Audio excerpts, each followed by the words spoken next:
Welcome back, everybody. Today we are looking at VIG, and that's the Vanguard Dividend Appreciation ETF. We're going to just do an overview on it, kind of surface level, and we'll see what this ETF has to offer. So the first thing we're going to look at is what qualities or what qualifies stocks to be included in this ETF. And we're going to look at it here. This is straight from the index that the ETF follows. And this is the eligibility criteria. So to qualify for index inclusion, a stock must first be a member of the respective index universe. And that includes the New York Stock Exchange, the NASDAQ, the CBOE, and if they're looking international, it must be a member of the S&P Global ex-US BMI. So another thing, what is excluded from this, right? The exclusion is companies classified as part of the GICS REITs or mortgage REITs. Those are not eligible to be included. Liquidity, stocks must have at least $1 million of daily traded volume, as well as 500,000 for ex-US. Ex-US means outside of the US. And the important one is dividend growth, because that's what pretty much this ETF is known for, is the dividend growth. And companies must have increased dividends every year for the number of years defined below for the index. The dividend growth is measured using the dividend history of the primary share class, regardless of its liquidity or listing venue. So for the U.S., it needs 10 years of dividend growth. And for companies outside of the U.S., they need 7 years of dividend growth. So that is the eligibility criteria. Now let's take a look at an overview of it. Now this is the Vanguard Dividend Appreciation Index Fund, currently trading as of today at $171.75. This is the largest dividend fund available at this time, with $64.6 billion in net assets. It does have a distribution yield of about 1.6% with an expense ratio of 0.06%, so very cheap to own. Now let's take a look at its portfolio composition, which is right here. Oh, another one I wanted to take a look at, price to earnings. This is a nice thing that Fidelity puts out.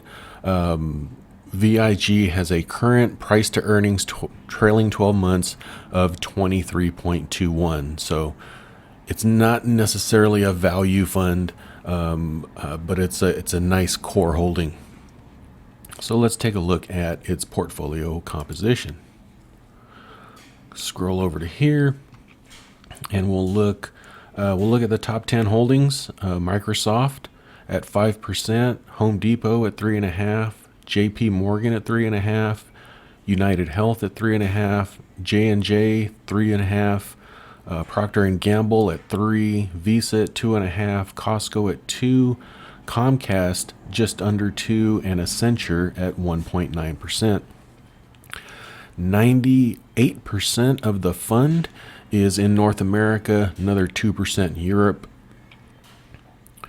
The market cap, 81% in large cap, 16% in mid cap, 2% in small cap, and a very minute portion in micro cap. And the style map from Morningstar rates this as a large cap blend.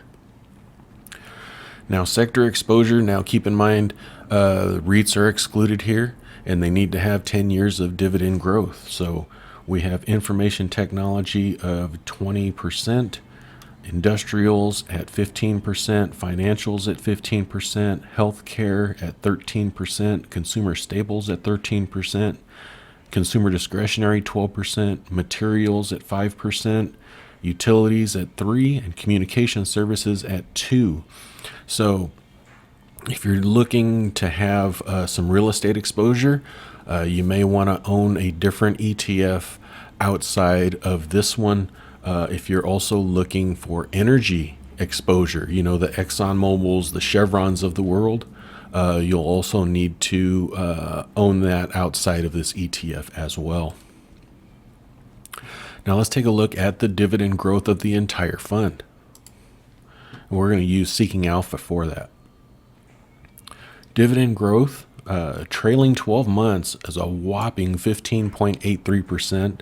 Like I said, the dividend yield's only 1.55, but you do get 15.83% dividend growth this past year.